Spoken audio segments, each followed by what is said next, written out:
ప్రభునందు ప్రియమైన దేవుని బిడ్డలారా, ఒక హెచ్చరిక లేకపోతే ఒక జాగ్రత్త అపోస్తలుని ద్వారా దేవుడు నాటి సంఘానికి ఆయన ఇచ్చారు. పరిశుద్ధాత్మ ద్వారా నేడు ఆయన సంఘమైన మనకు కూడా ఇస్తున్నారు. ఏమిటి ఆ జాగ్రత్త అంటే, వారు ఆశించినట్లు చెడ్డవాటిని మనము ఆశింపకుండానట్లు ఈ మాటలు వ్రాయబడ్డాయి. వారు చెడ్డవాటిని ఆశించారు. ఇంగ్లీష్లో వ్రాయబడి ఉంది, లస్టెడ్ ఫర్ ఈవిల్ థింగ్స్. చెడ్డవి అంటే మామూలు చెడ్డవి కాదనమాట. అవి ఈవిల్, ప్రతి విధమైనటువంటి కీడును మనకు కలిగించేటటువంటివి, ప్రతి విధమైనటువంటి నష్టాన్ని మనకు కలిగించేటటువంటివి, మన భవిష్యత్ జీవితాన్ని మరి నాశనం చేసేటటువంటివి. వాటి విషయంలో ఆశ అనేటటువంటి తెలుగులో చిన్న మాటగా ఉంది, కానీ లస్ట్ అంటే ఇక దాని వైపు మన మనస్సు మనల్ని ఈటుబట్టం అనుకుంటుంది. మన ప్రమేయం లేకుండానే మన మనస్సు ఆల్రెడీ దానికి ఆ ప్రభావానికి లోనే అటు వెళ్ళిపోవడం అన్నమాట లస్ట్ అనేటటువంటి దాని అర్థం. కాబట్టి వారు అలాగా ఆ కీడు వైపు వారు ఆకర్షితులైపోయారు. మీరు అలా ఉండకూడదు అని అంటున్నారు. ఎవరు వీళ్ళు అనేటటువంటి విషయాన్ని మనం తెలుసుకుంటే చక్కని చరిత్ర మన ముందుకు వస్తూ ఉన్నది. 10వ అధ్యాయం 1వ వచనంలో వ్రాయబడి ఉన్నది, సహోదరులారా, ఈ సంగతి మీకు తెలియకుండా నాకు ఇష్టం లేదు. అదేదనగా మన పితరులందరూ మేఘము క్రింద ఉండిరి, వారందరూ సముద్రంలో నడిచిపోయిరి. వారు అంటే పితరులు అని అర్థం. పితరులు అంటే పేట్రియార్క్స్ కాదు, అంటే అబ్రహాము, ఇస్సాకు, యాకోబులని కాదు. మీ యొక్క తండ్రులు, తాతలు, మీ యాన్సెస్టర్స్, మీ పూర్వీకులు అని మనం ఇక్కడ అర్థం చేసుకోవాలి. ఎవరి పూర్వీకులు అంటే ఇశ్రాయేలు ప్రజలు, లేకపోతే పౌలు ఎవరైతే ఉద్దేశించాడో ఆ యొక్క యూదుల యొక్క పూర్వీకులు. వారి యొక్క విషయం ఏంటి, వారి యొక్క వివరం ఏంటి అని మనం ఆలోచన చేస్తే, ఇక్కడ వారు పొందినటువంటి అద్భుతమైనటువంటి ఆధిక్యతలను పౌలు జ్ఞాపకం చేస్తున్నాడు. మొట్టమొదటిది ఏంటంటే, వారు మరి ఆ మేఘము క్రింద ఉండిరి అని వ్రాయబడి ఉన్నది. మేఘము క్రింద ఉండడం ఏంటండి? ఇశ్రాయేలీలు 40 సంవత్సరాలు వారు అరణ్య యాత్రలో ఉన్నారు. ఐగుప్తును విడిచినది మొదలుకొని కనాను అనేటటువంటి వాగ్దాన దేశంలో ప్రవేశించే వరకు ఈ యొక్క కాలం అంతా కూడా దేవుడు వారితో ఉండి వారిని నడిపించారు. దేవుని యొక్క సన్నిధి వారితో ఎలా ఉన్నది అంటే, పగలు మేఘస్తంభంగా, రాత్రి అగ్నిస్తంభంగా, రేయింబవళ్ళు దేవుడు వారితో ఉన్నారండి. God was with them always, day and night. ఎప్పుడు ఆయన వారిని విడిచిపెట్టలేదు. ఆ దేవుడు, ఆ మేఘము కదులుతూ ఉంటే వీరు ప్రయాణము సాగుతూ ఉండేది. అంటే ఆ మేఘము, it was guiding them. That means God is guiding them. దేవుడు వారిని నడిపిస్తూ ఉన్నారు. మేఘం ఆగిపోయింది అనుకోండి, ప్రజలు అక్కడ ఆగిపోయి విడిది చేయాలన్నమాట. మరలా మేఘం కదిలింది అనుకోండి, ప్రజలు తమ యొక్క ప్రయాణాన్ని మరలా మొదలు పెట్టాలన్నమాట. ఎంత అద్భుతమైన విషయం, ఎంత గొప్ప ఆధిక్యత. తర్వాత పగలు మేఘస్తంభంలాగా ఆయన తన సన్నిధిని వారికి ఇచ్చారు. వారు ప్రయాణించినటువంటి మార్గము తేలికైనటువంటి, సౌకర్యవంతమైనటువంటి, అనుకూలమైనటువంటి మార్గం ఏమాత్రము కాదు. చాలా కష్టతరమైనటువంటి మార్గం. పగలు ఆ వేడిని తట్టుకోవడం, ఎందుకంటే అదంతా కూడా అరణ్యం, ఎడారి మార్గం. ఆ వేడిని తట్టుకోవడం ఎవరికి కూడా సాధ్యం కాదు. It was brutal desert sunny path. చాలా భయంకరం, దాన్ని తట్టుకోవడం కష్టం.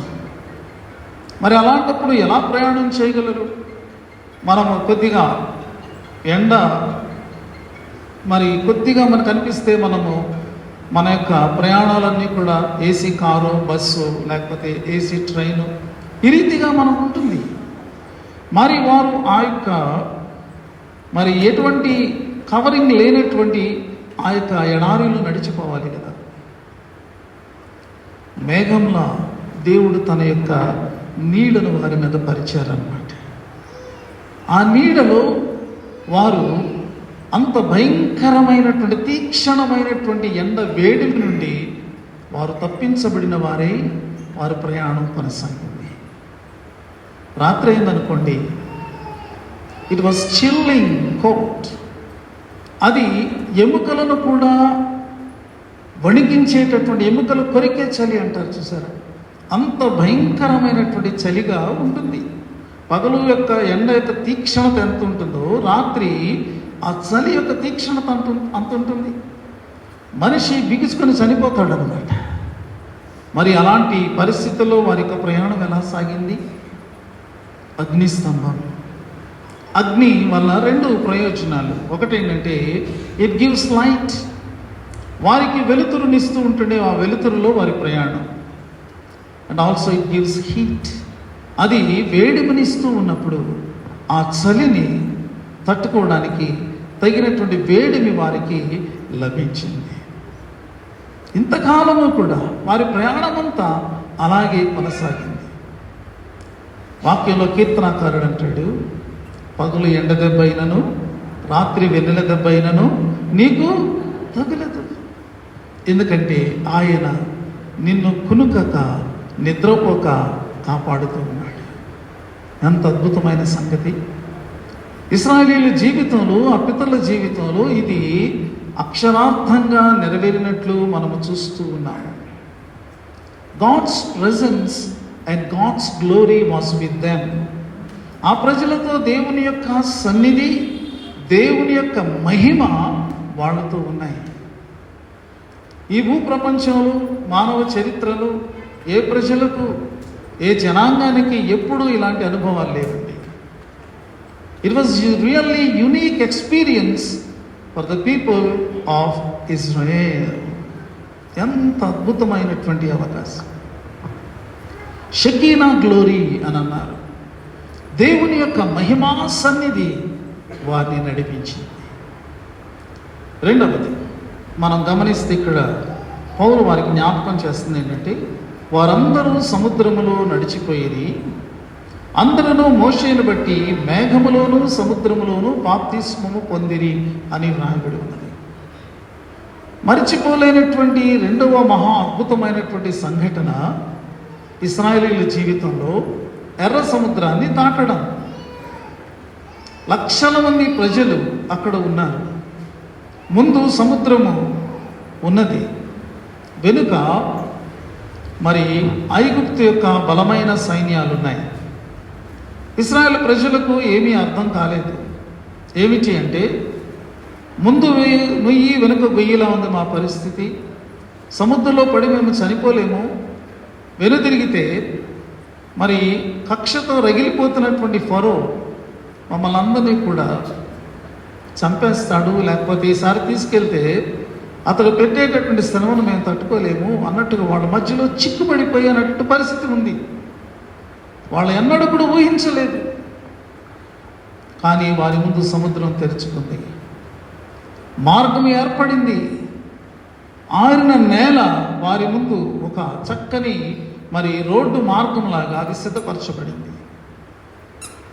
దేవుడు తన యొక్క శక్తి ద్వారా పాయలైనటువంటి ఆ నీటిని మరి అవి మరలా పడిపోకుండా వీరి యొక్క చివరి ఇశ్రాయేలీయుడు కూడా అవతలకు దాటే వరకు కూడా ఆయన వాటిని హోల్డ్ చేశాడు. God was holding with his incredible power. ఆయన వాటిని అలా నిలిపాడు, గోడల్లాగా నిలబడ్డాయి అంతే. ప్రజలు దాటిపోయారు. ఎంత అద్భుతం, ఎంత అద్భుతమైనటువంటి విషయం!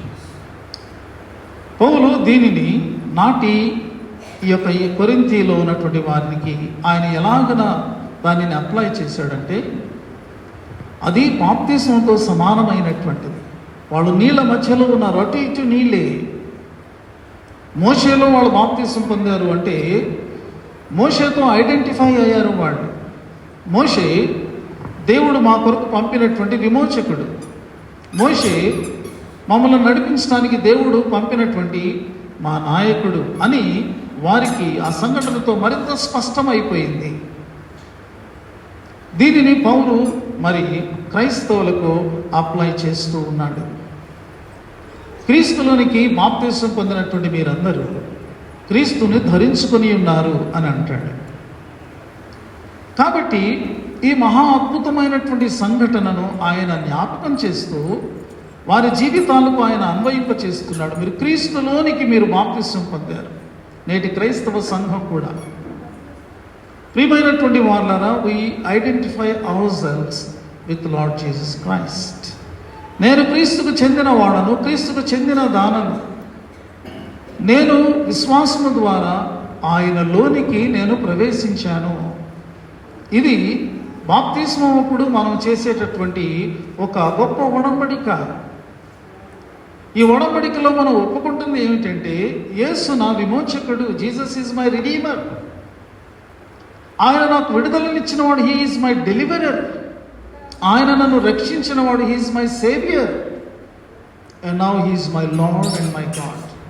నా దేవుడు, నా యొక్క ప్రభు యేసుక్రీస్తు. ఈ యొక్క ఒప్పుకోలతో మనము యేసుక్రీస్తుతో ఐక్యపరచబడినటువంటి వారముగా మనం ఉంటూ ఉన్నాము. మూడవది మనం చూచినప్పుడు ఇశ్రాయేలీయుల జీవితంలో 3-4 వచనాలు చదువుకుంటే, అందరూ ఆత్మ సంబంధమైన ఒకే ఆహారమును భుజించిరి, అందరూ ఆత్మ సంబంధమైన ఒకే పానీయమును పానము చేసిరి, ఏలైనగా తమను వెంబడించిన ఆత్మ సంబంధమైన బండలోనిది త్రాగిరి, ఆ బండ క్రీస్తే. ఇశ్రాయేలీయులు 40 సంవత్సరాలు అరణ్యంలో ఉన్నప్పుడు ఒకవేళ ఆహారం వారి కొరకు ఏర్పాటు చేయాలి అంటే సరిపోద్దండి ఆహారం. ఎక్కడైనా మరి భూకంపాలు వచ్చినా, లేకపోతే ఇంకొక ప్రకృతి వైపరీత్యం సంభవించినా, అక్కడ ఉన్నటువంటి ప్రజలకు ఆహారాన్ని సరఫరా చేయాలి అంటే ప్రభుత్వానికి తలకు మించిన భారం అవుతుంది. ఆ మధ్యలో భయంకరమైన వరదలు విజయవాడ ప్రాంతమంతా కూడా ముంచేసినప్పుడు ప్రభుత్వం ఒక పక్కన పంపిణీ చేస్తున్నట్టే ఉంది, ఇంకొక పక్కన ప్రజలు ఆకలితో అలమటించినటువంటి వారుగా ఉంటున్నారు. సఫిషియెంట్గా వారికి ఆహారము అందలేదు. చాలా ఆహారం పాడైపోయింది, చాలా ఆహారం నీటి పాలైపోయింది. భయంకరమైన దుర్భరమైనటువంటి పరిస్థితి. కానీ ఇప్పుడు చూడండి, లక్షల మంది ప్రజలు ఉదయం భోజనం చేయాలి, మధ్యాహ్నం భోజనం చేయాలి, సాయంకాలం భోజనం చేయాలి. ఎంత ఆహారం కావాలి! ఎన్ని వేల ఎకరాలు మరి పంటలు వాళ్ళ కొరకు మనం పండించాలి.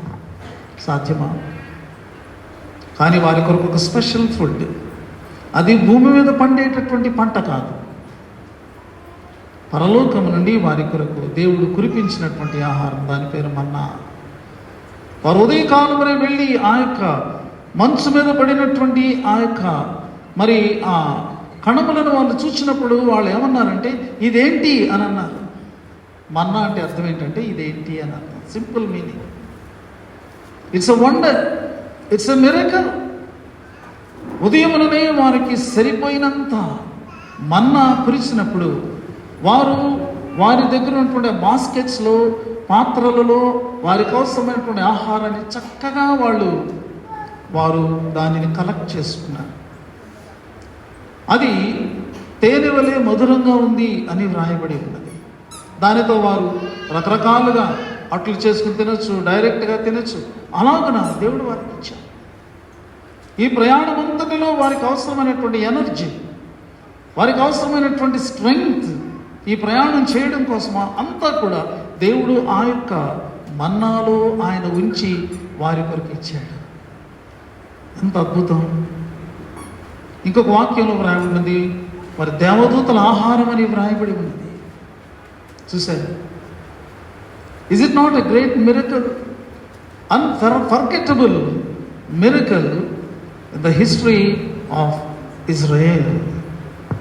ప్రియమైనటువంటి వారులారా, రెండవది పౌలు చెప్తున్నాడు, ఇదిగో వారు బండలోనిది త్రాగిరి. ఆ బండను కొట్టినప్పుడు ఆ బండలో నీళ్లున్నాయని ఎవరికి కూడా తెలియదు.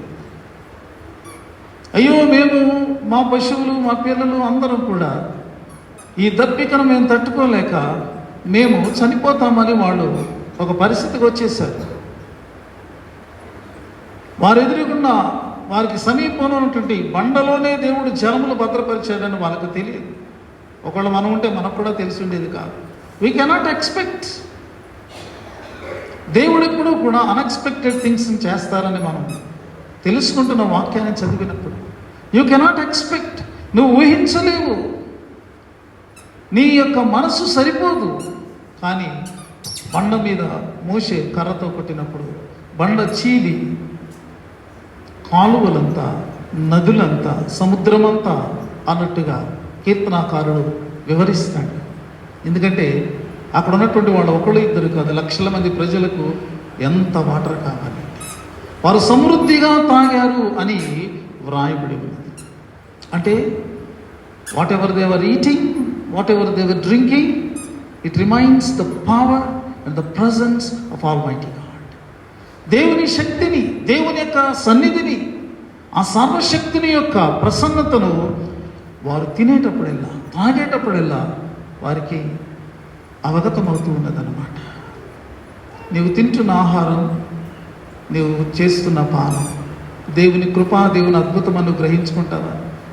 వారికి జరిగినంత అద్భుతంగా జరగకపోవచ్చు నీ జీవితంలో, నా జీవితంలో. కానీ every time we sit for the meal, we close our eyes and we say the grace. ప్రతిసారి మనం భోజనానికి వచ్చినప్పుడు, ప్రభువా నీవు ఇచ్చిన ఆహారం, నీవు ఇచ్చిన పానం, నీకు వందనాలు. నువ్వు ఇవ్వకపోతే దాని గురించి మనం వెనక ఆలోచించుకుంటూ పెడితే ఎక్కడికో వెళ్ళిపోతుంది. ప్రియమైన వారు, మనము ఆయన కృపను ప్రతిసారి భోజనం చేసినప్పుడు, పానము చేసినప్పుడు మనము అనుభవిస్తున్నామని తెలుసుకొని స్తుతిస్తే ఎంత గొప్పగా ఉంటుంది. అయితే ప్రియమైనటువంటి వారులారా, పౌలు దీనిని మరలా నాటి యూదులకు ఆయన అప్లై చేస్తూ ఉన్నాడు. అదేమిటి అంటే, ఆత్మ సంబంధమైన ఆహారం మీకు ఇవ్వబడింది. అప్పుడు పరలోకం నుండి వచ్చింది అది మీకు. నాడు మీరు దానిని, మీ పితరులు దానిని వారి యొక్క శారీరకమైన అవసరత కోసం తీసుకుని ఉండగా దానికి మించిన ఆహారం. యేసు ప్రభు అన్నారు, పరలోకం నుండి దిగి వచ్చినటువంటి ఆహారాన్ని నేను అక్షయమైనటువంటి ఆహారాన్ని, నేను జీవాహారాన్ని. I'm the bread of life. ఎవరైతే నా దగ్గరికి వస్తాడో వాడు మరలా ఆకలి కొనడు. He will be satisfied fully. సంపూర్ణమైనటువంటి రీతిగా అతడు మరి తృప్తిపరచబడతాడు. ఎంత అద్భుతమైనది. యేసు అన్నారు, నా శరీరమును తినువాడు నిత్య జీవము గలవాడు అని అన్నారు.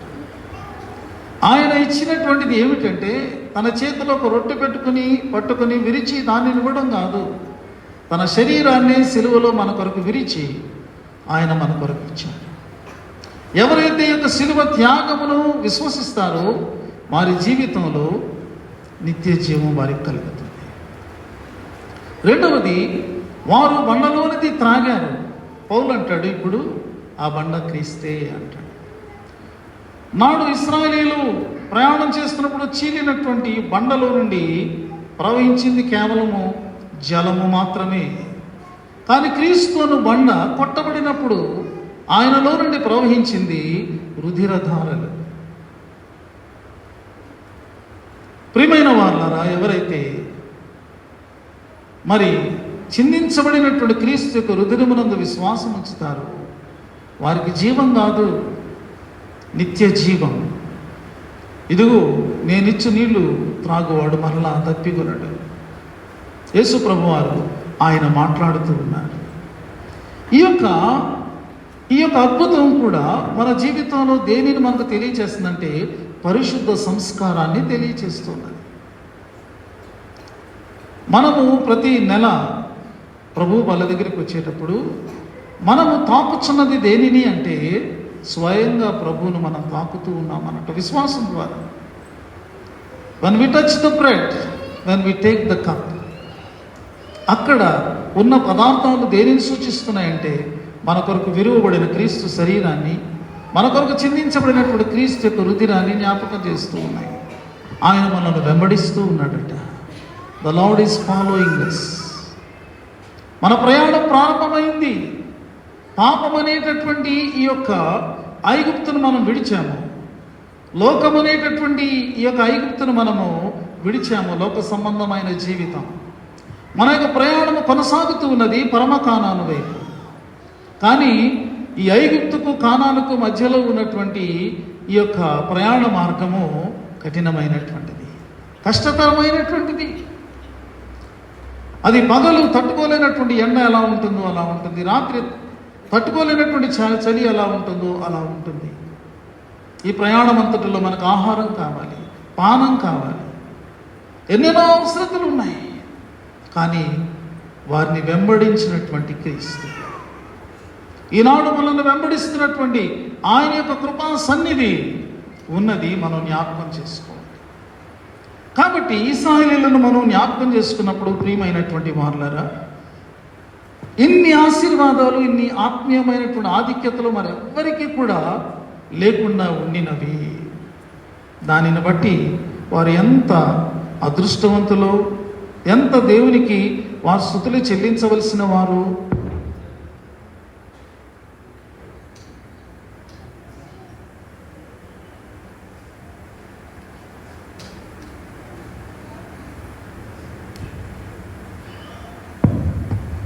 అయితే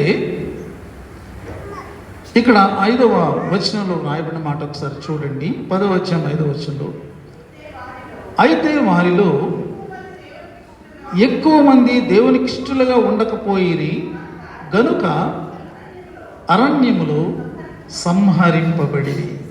చూడండి ఎంత బ్యాడ్ రిజల్ట్, ఎంత భయంకరమైనటువంటి ఫలితం వారు ఎదుర్కొన్నారో చూసారా? మేఘస్తంభం, అగ్నిస్తంభం, మరి డివైడ్ అయినటువంటి ఎర్ర సముద్రం, మన్నా బండలో నుండి నీళ్లు, ఎవరికి లేనటువంటి ఆధిక్యతలు ఇవన్నీ కూడా. Privileges, spiritual privileges and every kind of blessing, వాటన్నిటినీ వాళ్ళు అనుభవించి అరణ్యంలోని వాళ్ళు రాలిపోయారు. వారక్కడే మరి సంహరింపబడ్డారు అని వ్రాయబడి ఉన్నది. ఎందుకు ఇలాగంటే వారి యొక్క జీవితాలు దేవునికి ఇష్టంగా లేవు. దేవునికి ఇష్టమైన జీవితం లేదు వారిలో. తమ ఇష్టాన్ని వాళ్ళు నెరవేర్చుకుంటూ ఉన్నారు. It's a great danger, it's a great danger to a believer.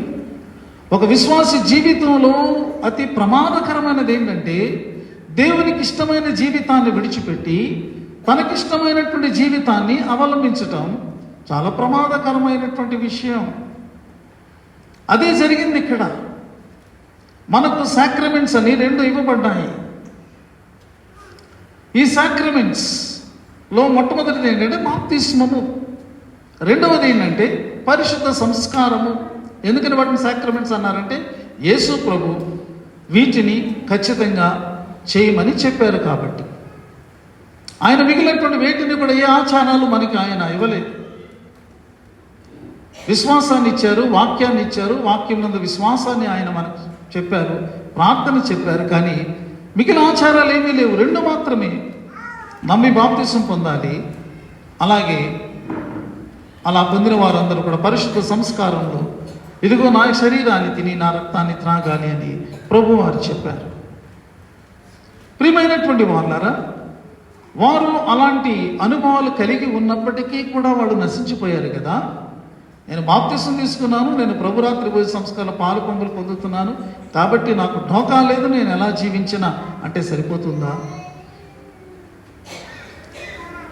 కాబట్టి నాకు ఇంకేమీ భయం లేదు, నేను తీసుకున్నవి సరిపోతాయి అని అనుకుంటే కుదురుతుందా? పౌలు కొరింథీ సంఘానికి హెచ్చరికగా ఇస్తున్నాడు. గుర్తుపెట్టుకోండి, వాటన్నిటిని అనుభవించి నప్పటికీ కూడా వాళ్ళు నశించిపోయారు. ఒకవేళ మీరు వీటిని చాలా క్రమంగా తీసుకుంటున్నప్పటికీ కూడా మీరు చూసుకోవాల్సింది ఏంటంటే, నేను బాప్తిసం తీసుకున్నాను కాబట్టి, ఓకే, సంస్కారంలో పాల్పొంపులు పొందుతూ ఉన్నాను కాబట్టి వాటిని ఆచరించాల్సిందే. వాటితో పాటు ముఖ్యంగా గమనించుకోవాల్సింది ఏంటంటే, నా జీవితం దేవునికి ఇష్టంగా ఉందా లేదా. That is your personal responsibility. అది నీ వ్యక్తిగతమైనటువంటి బాధ్యత. దానికి ఎవరు బాధ్యత వహించలేరు. నా జీవితం, మనకున్నటువంటి ఒక అలవాటు ఏంటంటే, మన జీవితాన్ని మనం చూసుకోకుండా ప్రక్క వాళ్ళ జీవితాలు మనం చూసే ఒక అలవాటు మనలో ఉంటుంది. ఇది మానవ సహజమైనటువంటి మానవ నైజం అని మనం చెప్పాలి. మనకంటే ఎవరైతే కొంచెం క్రిందగా ఉన్నారో వాళ్ళని చూచి మనము బెటర్గా ఫీల్ అవుతూ మనం సాటిస్ఫై అవుతూ ఉంటాము. కానీ మనం ఎప్పుడూ కూడా గమనించుకోవాల్సింది ఏమిటి అంటే, నా దేవుని ఎదుట, నా ప్రభు ఎదుట నేను అంగీకారితమైనటువంటి విధంగా నేను ఉండగలుగుతున్నానా? అదేనండి గీటురాయి. అదే మనం పరిశీలించుకోవాల్సింది. అదే స్టాండర్డ్ మనం చూసుకోవాల్సింది. కాబట్టి ఇక్కడ మనం వీరిని గమనించినప్పుడు వీరు ఆశించినటువంటి చెడ్డవి ఏంటి అని మనం గమనిస్తే, పౌలు 3 సందర్భాలను వారికి జ్ఞాపకం చేశాడు. అవి క్రింద మనం చదువుకోవచ్చు. 7వ వచనంలో ఏం రాయబడి ఉంది చూడండి. జనులు తినుటకును త్రాగుటకు కూర్చుండి ఆడుటకు లేచిరి అని వ్రాయబడినట్లు, వారిలో కొందరి వలె మీరు విగ్రహారాధకులై ఉండకుడి అనే మాట. ఈ ప్రజలు చూడండి, వీళ్ళు ఇంత దివ్యమైనటువంటి అనుభవాలను వాళ్ళు పొంది, ఇవి మహిమానుభవాలను మనం చెప్పాలి కదా. Really they experience all these. వాళ్ళు విగ్రహారాధన చేశారంటే ఏం చేశారు వీళ్ళు? మోషే పర్వతం మీదకు వెళ్ళాడు. పర్వతం మీదకి వెళ్ళి అక్కడ దేవునితో సహవాసము, సంభాషణ జరుగుతున్నాయి. ఈ ప్రజలను ఎలా నడిపించాలి, ఈ ప్రజలకు ఎలాంటి ధర్మాన్ని ఇవ్వాలి, ఈ ప్రజలు తనను ఆరాధించినట్లు ఎలాంటి మందిరము, ఎలాంటి వస్తు సామగ్రితో, ఎలాంటి విధానంలో నిర్మించబడాలి, దేవుడు ఈ ప్రజల కొరకైనటువంటి ప్లాన్ అంతటినీ కూడా మోషేకు ఆయన ఇస్తూ ఉన్నారు సీనాయి పర్వతం మీద. అయితే క్రింద ఉన్నటువంటి ప్రజలుకి విసుగొచ్చేస్తుందండి. అసలు ఆగలేకపోతున్నారు వీళ్ళు. Matter of 40 days only 40 days. వాళ్ళు అనుకుంటున్నారు ఈ కొండ మీదకి మోసే చాలా లేట్ చేసేస్తున్నాడు, చాలా డిలే చేసేస్తున్నాడు. ఏంటి మన పరిస్థితి ఇక్కడ? ఇక జన సమూహాల్లో ఒక కలకలం స్టార్ట్ అయిపోయింది. మనల్ని నడిపించడానికి మనకు ఒకళ్ళు ఉండాలి అని చెప్పేసేసి వాళ్ళు అహరోను దగ్గరికి వచ్చారు. మోషే వెళ్ళినప్పుడు నేను పలానా డేట్కి వస్తానని ఏమన్నా చెప్పాడండి? పలానా రోజుకి నేను తిరిగి వచ్చేస్తానని చెప్పిన తర్వాత ఆయన లేట్ చేశాడా? లేదే. ఆయన వెళ్ళింది దైవ సాన్నిధ్యానికి, దేవుని యొక్క చిత్తాన్ని, దేవుని యొక్క ఏర్పాటును తెలుసుకోవడానికి వెళ్ళాడు. ఆగలేకపోతున్నారు. నేటి మన క్రైస్తవ జీవనం కూడా అలాగే ఉందండి. మనం ఆగలేకపోతున్నామా? ఆలస్యం అయిపోతుందా? టూ మచ్ అయిపోతుందా? మనకుండేటటువంటి ఆరాధన గంటన్నర. ఈ గంటన్నరలో దేవుని యొక్క వాక్యము ప్రధానమైనటువంటిది. కానీ చాలామందికి విసుగైనటువంటిది అదే వాక్యం. ఏం చేయాలి బాబు, కాసేపు మనం కళ్ళు మూసుకుంటే అయిపోద్ది అనుకునే వాళ్ళు చాలామంది ఉన్నారు. ప్రభు సన్నిధిలో ఆలయానికి వచ్చి కరెక్ట్గా వాక్యం టైంలో విశ్రాంతి పొందేవాళ్ళు చాలామంది ఉన్నారు. ఆ విశ్రాంతి అయిన తర్వాత వాళ్ళు లేస్తారు, నాకు నిద్ర అయిపోయింది, ఇంకా ఈయన ప్రసంగం అవ్వలేదు, ఈవిడ ప్రసంగం అవ్వలేదు. ఎంత విసుగో! ఇక ఎప్పుడు చూడనటువంటి గడియారం ఎంతగా అప్పుడు చూడబడుతుందో నేను అనుకుంటాను. ఆ గడియారం ఎంత బాధపడుతుందో. ఎందుకంటే నిజంగా గడియారానికి కనుక మనసు ఉంటే, మనలా కాన్షియస్నెస్ ఉంటే, ఈడేంట్రా ఎప్పుడు చూడడం, ఇప్పుడు చూస్తున్నాడు నన్ను, ఇప్పుడు ఇక్కడ నన్ను చూడకూడదు కదా, దేవుని వైపు కదా చూడాలి. ఒకళ్ళు గడియారాలు పరలోకం వెళ్తే మన గురించి ఏం సాక్ష్యం ఇస్తాయి? ఏమో గడియారం నేను ఎప్పుడెప్పుడు చూశాడు, నేను పెట్టుకున్న ఆయన, నేను పెట్టుకున్న ఆవిడ అంటే మన గడియారాలు ఏం సాక్ష్యం చెప్తాయి మన గురించి? డిలే. కాబట్టి something we must do something other. అందుకని ఏం చేశారో తెలుసండి, వాళ్ళు అప్పటికప్పుడు బంగారు దూడను తయారు చేయించుకున్నారు. తయారు చేయించుకుని వాళ్ళు ఏం చేశారంటే, మనలను ఐగుప్తు నుంచి విడిపించినటువంటి దేవుడు ఈ బంగారు దూడ.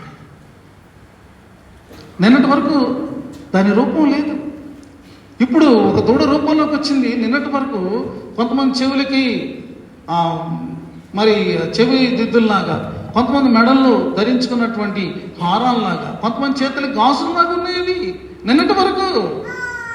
కానీ ఈ రోజుకి అవన్నీ కలిసి ఒక దూడ అయిపోతే మన ఐగుప్తు నుంచి విడిపించినటువంటి దేవుడు ఈ దూడేనట. ఎంత కృతజ్ఞత కదండి అది! ఎంత భయంకరమైనటువంటి పరిస్థితి! దాన్ని దేవుడుగా వాళ్ళు చేసి, వాళ్ళు తింటూ త్రాగుతూ దాని చుట్టూ గంతులు వేస్తూ హీనమైన, అశ్లీలమైన, భయంకరమైనటువంటి పనులు వాళ్ళు చేయడం మొదలుపెట్టారు. After experiencing God's power and God's glory. గమనించాలి, దేవుని మహిమను, శక్తిని అనుభవించిన తరువాత వాళ్ళు చేస్తున్న పని ఇది. దేవునికి ఇష్టమవుతుందా? అలా నిన్ను విమోచించినటువంటి నీ రక్షకుడు, నీ కొరకు ప్రాణం పెట్టినటువంటి వాడిని పక్కన పెట్టి ఎవరినో సంతోషపరచడానికి, ఎవరినో మెప్పించడానికి ఒకవేళ ఆ ప్రభువును పక్కన పెట్టి వాళ్ళకే ప్రాధాన్యత ఇస్తే, ఆ వ్యక్తికి కానీ, ఆ పరిస్థితికి కానీ, ఆ వస్తువు కానీ నువ్వు ప్రాధాన్యత ఇస్తే, యు ఆర్ ఎన్ ఐడోలేటర్. ఎవరైనా సరే వాళ్ళ విగ్రహారాధికులే. ఆ జీవితం దేవునికి ఇష్టం ఉండదు. నువ్వు బాప్తిజం తీసుకో, సంస్కారం తీసుకుంటున్నట్టు తీసుకుంటూ ఉండు, ఓకే. కానీ జీవితం అక్కడ దేవునికి ఇష్టం లేదు. ఇష్టమైనప్పుడు నీవు గమ్యస్థానం చేరగలుగుతావా? గమనించుకోవాలి. ఆ రోజు ఎంతోమంది, ఎన్నో వేల మంది హతులైపోయారని వ్రాయబడింది. రెండవది మనం చూద్దాం. 8వ వచనం చదవండి అమ్మా. మరియు వారి వలె మనము వ్యభిచరింపక యుందము, వారిలో కొందరు వ్యభిచరించినందున ఒక్క దినమునని 23,000 మంది కూలిరి. Second thing, what they were doing, which is unpleasing to the Lord, is adultery. వ్యభిచారం. చాలా అద్భుతమైనటువంటి చరిత్ర ఉంది దీనికి. ఇశ్రాయేలు మోయాబు దగ్గరికి వచ్చారండి. మోయాబు రాజు మరి బాలాకు అనేటటువంటి వాడు ఈ ప్రజలను చూశాడు. అమ్మో, మన సైనిక శక్తి ద్వారా వీళ్ళని మనము జయించలేము అని మాంత్రిక శక్తి ద్వారా, శాపాలను ప్రకటింప చేయడం ద్వారా ఈ ప్రజలు నాశనం చేద్దామని అతను ప్రయత్నం చేసి బిలాము అనే ప్రవక్తను పిలిచాడు. బిలాము 3 కొండల మీద నిలబడ్డాడు, ఒకదాని తర్వాత ఒక దాని మీద ప్రజలను శపించడానికి నిలబడ్డాడు. కానీ అతడు నోరు తెరిచినప్పుడల్లా కూడా దీవెనల వర్షం వారి మీద కురుస్తుంది. బాలాకు రాజుకు మతిపోయింది. నేను పిలిచింది దేనికయ్యా? శపించమని పిలిస్తే నువ్వు శపించిన వాడు శపించబడతాడు, దీవించిన వాడు దీవించబడతాడు అని నమ్మి కదా నిన్ను పిలిచింది. శపించబడు దీవిస్తావేంటి? అయ్యా, నా నోరు నా కంట్రోల్లో లేదు. ఆ దేవుడు ఏ మాట నా నోట్లో పెడుతున్నాడో అది నా నోట్లో వచ్చేస్తుంది. ఈ ప్రజలను ఎవడు కూడా శపించలేడు. They are under the protection of the Almighty. ఎవడు కూడా వాళ్ళు ఏమీ చేయలేడు. అది వారు ఎంతవరకు అయితే దేవునిలో ఉన్నారో అంతవరకు దేవుని ప్రొటెక్షన్ వాళ్ళకు ఉంది. కానీ వారికి శోధన వారి ముందుకు రావడం జరిగింది. ఏమి జరిగింది అంటే వాళ్ళొక ప్లాన్ వేశారు. మన యొక్క అందమైనటువంటి కన్యకలను, స్త్రీలను ఎరగా పెడితే వీళ్ళు ట్రాప్లో పడిపోతారు. ట్రాప్లో పడినప్పుడు వాళ్ళని మన విగ్రహాల దగ్గరికి తీసుకుని వెళ్ళొచ్చు. మన విగ్రహాలకు వాళ్ళు కనుక మొక్కితే అప్పుడు మేము పెళ్లి చేసుకుంటామని వాళ్ళతో చెప్పొచ్చు అని వాళ్ళు ఒక ప్లాన్ వేసి ఇదిగో ఆ యొక్క సైనికుల ముందు, యవనస్తుల ముందు వాళ్ళు మరి ఈ యొక్క అందమైన కన్యకలు తిరుగుతూ ఉంటే వాళ్ళ యొక్క శోధనకు గురి అయిపోయారు. గురి అయి వాళ్ళు వెళ్ళి ఇదిగో ఆ యొక్క మోహమునకు వాళ్ళు గురి అయి తమ దేవుణ్ణి విడిచి వాళ్ళు అన్య దేవతల తట్టు తిరిగారు. అది ఇష్టమైనదా దేవునికి? అంగీకృతమైనదా? ప్రియమైనటువంటి వాళ్ళ ఆ రోజు కూడా కొన్ని వేల మంది చనిపోవడం జరిగిందండి. అప్పుడు వరకు దేవుని ప్రొటెక్షన్ వాడుతూ ఉంది. ఈ ప్రజలే ఎప్పుడైతే దేవుని విడిచి బయటికి వెళ్ళారో దేవుని యొక్క కాపుదల వాళ్ళు కోల్పోయారు టోటల్గా. ఇక మూడవది మనం చూద్దాం. 9వ వచనం, మనం ప్రభువును శోధింపక యుందుము, వారిలో కొందరు శోధించి సర్పము వలన నశించేది. మీరు సణగకుడి, వారిలో కొందరు సణిగి సంహారకుని చేత నశించేది. ఈ ఇన్సిడెంట్ కూడా మనకు తెలుసు. మోషే ఇత్తడి సర్పాన్ని ఎత్తే ఈ యొక్క సంఘటన మనం జ్ఞాపకం చేసుకుంటే ప్రియమైన వారులారా, వాళ్ళు ప్రయాణం చేత అలసిపోయారు, వాస్తవమే. వారి యొక్క ప్రాణములు డస్సి ఉన్నవి, వాస్తవమే. వారు దప్పికొని ఉన్నారు, వాస్తవమే. These are all the realities. కానీ ఇక్కడ వరకు వచ్చినప్పుడు దేవుడు వారికి ఎటువంటి అద్భుతం చేయలేదా? బండలో నుండి నీళ్లు వారికి ఇచ్చినటువంటి సంఘటన వారికి జ్ఞాపకం లేదా? వారిని పోషించినటువంటి విషయం వారికి జ్ఞాపకం లేదా? మరి వీళ్ళు ఇప్పుడు ఏమంటున్నారంటే, మోషే మాకు చాలా దాహంగా ఉంది, నీళ్లు మేము త్రాగకపోతే చనిపోతామేమో భయంగా మాకుంది. గతంలో నీవు ఇలాంటి పరిస్థితి ఏర్పడినప్పుడు బండలో నుండి నీళ్లు రప్పించావు కదా, ఇదిగో ఇప్పుడు కూడా మాకు దాహంగా ఉంది, మాకు నీళ్లు కావాలి, నువ్వు ప్రార్థన చేయని అడుగుంటే బాగుంటుంది. అలా అడగలగా. ఐగుప్తులో మాకు సమాధులు లేవు కనుక ఇక్కడికి తీసుకొచ్చారు మమ్మల్ని చంపడానికి. మమ్మల్ని, మా పిల్లల్ని అందరినీ కూడా ఈ అరణ్యంలో ఇలాగ మేము చచ్చిపోవడానికి మమ్మల్ని మీరు తీసుకొచ్చారా అనే మాట. మోషేకి ఏం పట్టిందండి? ఆయన అంత ప్రయాసతో ఈ ప్రజలను ముందుకు అలా నడిపించవలసిన అవసరం అతనికి ఏముంది? కేవలము దేవుడు అతన్ని పిలిచి బాధ్యతను అప్పగించాడు కాబట్టి మోషే నడిపిస్తూ ఉన్నాడు. సారికి మోషే మీద పడి వారు మోషేను దూషించడము, మోషే మీద మరి సణగడము, దేవుని మీద సణగడము చేస్తున్నారు. ఎప్పుడైతే వారు మోషే మీద దేవుని మీద సణిగారో వెంటనే సర్పాలు వచ్చాయి, ఎంతోమంది మరణించారు. సణగడం అనేటటువంటిది అవిశ్వాసానికి సంకేతం. సణగడం అనేటటువంటిది కృతజ్ఞత లేని స్థితికి సంకేతం. ఎప్పుడప్పుడే మర్చిపోవడం. ఈ రోజుకి నాకు ఇచ్చావా లేదా అంతే, నిన్నటి నువ్వు పొందుకుంది అయిపోయిందిగా. ఇలాంటి మనస్తత్వం చాలా మందిలో. ప్రియమైనటువంటి వారులారా, ఇదిగో ఈ యొక్క కొన్ని ఎగ్జాంపుల్స్గా పౌలు ఇక్కడ చెప్పాడు. అంత గొప్ప మేలులు అనుభవించిన వారు ఇంత హీనమైనటువంటి పరిస్థితికి వారు గురి అయ్యి వారు చనిపోవడం జరిగింది. O Christians in Corinth, you must be careful. మీ యొక్క జీవితాలు దేవునికి అంగీకారమైనటువంటివిగా ఉండాలి అని చెప్తున్నాడు. కొరింథు విషయాన్ని మనం ఆలోచన చేసినప్పుడు, కొరింథు గ్రీస్లో చాలా ఇంపార్టెంట్ సిటీగా ఉన్నది. పౌలు కాలంలో సుమారు 7 లక్షల మంది అక్కడ ఉన్నారు. కానీ అది ఏమని పేరు పొందిందంటే, ఇదిగో కొరింథు అంటే పాపపు పట్టణం, సిన్ సిటీ అనేటటువంటిది ఆ పట్టణాల గురించి చెప్పబడింది. ఎవరినైనా తిట్టాలి అనుకోండి, అవమానపరచాలి అనుకోండి, పెద్ద పెద్ద పదాలు ఉపయోగించక్కర్లేదు. ఆ రోజు ఏమనేవాళ్ళు అంటే వాళ్ళు ఆ కాలంలో, ఒరే కొరింథీయుడా అంటే చాలన్నమాట. అంతకంటే హీనమైనటువంటి అవమానకరమైనటువంటి తిట్టు మరొకటి లేదన్నమాట. అలాంటి పట్టణం. వారి యొక్క స్థితిగతులు ఎలా ఉన్నాయి అని మనం తెలుసుకోవడానికి ఒక వచనం మనం చూద్దాం. ఇదే పత్రికలో 6వ అధ్యాయంలో నేను కొన్ని వచనాలు చదువుతాను, చూడండి. 1 కొరింథీ 6వ అధ్యాయం 9, 10, 11 వచనాలు నేను చదువుతున్నాను, చూడండి. అన్యాయస్తులు దేవుని రాజ్యములకు వారసులు కానేరని మీకు తెలియదా? మోసపోకడి, జారులైనను, విగ్రహారాధకులైనను, వ్యభిచారులైనను, ఆడంగితనము గలవారైనను, పురుష సంయోగులైనను, దొంగలైనను, లోకులైనను, త్రాగుబోతులైనను, దూషకులైనను దోచుకుని వారైనను దేవుని రాజ్యమునకు వారసులు కానేరరు. ఈ లిస్ట్ అంతా ఎందుకు ఇచ్చాడంటే, ఈ లిస్టులో ఉన్న వాళ్ళందరూ ఇలాంటి జీవితం కొరింథులో ఉన్నటువంటి వాళ్ళు జీవిస్తూ ఉన్నారు. కొరింథు పట్టణస్థులకి జీవితం ఎలా ఉంది అంటే, ఇది ఇక్కడ చూసారు ఆ లిస్టు.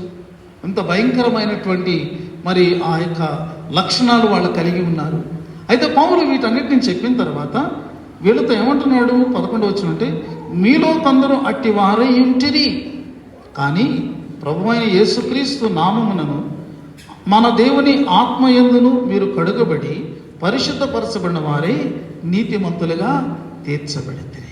ఇంత భయంకరమైన పట్టణంలో ఒక పరిశుద్ధమైనటువంటి సమూహం కొరింథు సంఘం. మీరు కూడా యేసు ప్రభుని ఎరుగక ముందు వాళ్ళలో ఒకరిగా ఉన్నారు. దొంగలుగా, దూషకులుగా, వ్యభిచారకులుగా, విగ్రహారాధకులుగా, సణిగేవారుగా, గొణిగేవారుగా ఉన్నారు మీరు కూడా. కానీ యేసుక్రీస్తు యొక్క మరి ఆయనకు కృప వలన, పరిశుద్ధాత్మ వలన మీ జీవితాలు మార్చబడ్డాయి. మీరు ఇప్పుడు పరిశుద్ధపరచబడి నీతిమంతులయ్యారు. You are the unit of the righteous people in this very bad sinful city. ఎంత భయంకరమైన పాపంతో నిండి ఉన్నటువంటి ఈ పట్టణములో కొరింథు సంఘమా, నీతి కలిగినటువంటి సమూహంగా నీవున్నావు, పవిత్రమైన సమూహంగా నీవున్నావు, పరిశుద్ధపరచబడినటువంటి సమూహంగా నీవున్నావు అని పౌలు అంటూ ఉన్నాడు. ఈరోజు మరి ఈ యొక్క పట్టణంలో మన సంఘం ఇలాగే ఉండాలని దేవుడు కోరుతున్నాడు. సంఘం వెలుపల ఉన్నటువంటి వాళ్ళు క్రీస్తును ఎరుగని కారణంగా వారి జీవితాలు పాపము ఇష్టమై ఉండొచ్చు. వారు పాపం చేస్తూ కూడా వారు ఏ విధమైనటువంటి ఫీలింగ్ లేకుండా వాళ్ళు జీవిస్తూ ఉండవచ్చు. పాపాన్ని హీరోయిజం అనుకునేటటువంటి జీవితాన్ని వాళ్ళు జీవిస్తూ ఉండవచ్చు. పాపమే గ్రేట్ అనుకునేటటువంటి జీవితం వాళ్ళు జీవిస్తూ ఉండవచ్చు. కానీ అలాంటి భయంకరమైన పరిస్థితుల మధ్యలో ఇదిగో సంఘము ఒక పవిత్రమైన సమూహం, దేవుని యొక్క నీతి చేత అలంకరించబడినటువంటి సమూహం, పాపం నుండి కడుగబడి ప్రక్షాళన చేయబడి పవిత్రపరచబడినటువంటి సమూహం. అలాగ మనం, అది సంఘం అంటే. లోకంలాగే మనం ఉంటే వాట్ ఈస్ ద డిఫరెన్స్? నీ గొప్పతనం ఏంటి, నా గొప్పతనం ఏంటి? సంఘం యొక్క ప్రత్యేకత ఏమిటి? నీవు వేరుపరచబడ్డావు. పరిశుద్ధపరచబడ్డం అంటే వేరుపరచబడటం. కాబట్టి పౌలు ఈ విషయాలన్నీ వారికి చెప్పి ఏమన్నాడంటే, వారు ఆశించినట్లు మనము చెడ్డ వాటిని ఆశించొద్దు. మన ఆశ మన దేవుడై ఉండాలి. మన దేవుడు మనకు సమస్తమును ఇచ్చేవాడు. ఈ జీవాన్ని మనకిచ్చాడు, రక్షణ భాగ్యాన్ని మనకిచ్చాడు, మన కుటుంబాన్ని మనకిచ్చాడు, మన ఉద్యోగాన్ని ఇచ్చాడు, మన సంపాదనని ఇచ్చాడు, బిడ్డలను ఇచ్చాడు, స్నేహితులను ఇచ్చాడు. ఇంకా మనం ఇలాగ చెప్పుకుంటూ వెళ్తే మనం కలిగి ఉన్నవన్నీ కూడా ఆయన ఇచ్చినవి. ఆయనకు మనం ఇష్టలుగా మనం జీవించగలిగితే ఎంత బాగుంటుంది. మనము మన ఇష్టాన్ని మనం నెరవేర్చుకోవడానికి మనం పరుగులు పెడుతూ, మనకు మనం శ్రమ కలిగించుకుంటూ ఇతరులకు కూడా మనం శ్రమ కలిగించే వారంగా, మనం అసమాధానానికి గురి అవుతూ ఇతరులకు కూడా అసమాధానాన్ని కలిగించే వారంగా మనం ఉంటూ ఉన్నామా? ఒకసారి మనము ఆలోచించుకోవలసినటువంటి వారముగా మనం ఉంటూ ఉన్నాము. పౌలు వారి మధ్యలో కొరింథులో 18 నెలలు చాలా కష్టపడి ఈ సంఘాన్ని ఆయన కట్టాడు. ఈరోజు మన నుండి కోరబడుతున్నది ఏమిటి అంటే, సంఘమా, మనం యథార్థత కలిగి ఉండాలి. ఇంటిగ్రిటీ, క్రైస్తవ జీవితంలో యథార్థత ఉండాలి. రెండవది ఏంటంటే, మనము నైతికతను కలిగి ఉండాలి. Moral life that will be the testimony in the society. నీ నైతికమైనటువంటి, నీతి కలిగినటువంటి జీవితం, యథార్థమైనటువంటి జీవితం లోకంలో నీ దేవుణ్ణి, నా దేవుణ్ణి, మన దేవుణ్ణి ప్రతిబింబించేదిగా ఉంటుంది. కాబట్టి ఉదయకాలం మనం దేవుని సన్నిధిలో మనము పరిశీలన చేసుకోవాల్సింది ఏంటంటే, నా ఇష్టమా, దేవుని ఇష్టమా? నా ఇష్టమైతే నాశనమే, దేవుని ఇష్టమైతే అది నిత్యమైన జీవితం. ఉదయకాలం మన జీవితాలను ఈ రీతిగా దేవుని సన్నిధిలో పరిశీలన చేసుకుందామా?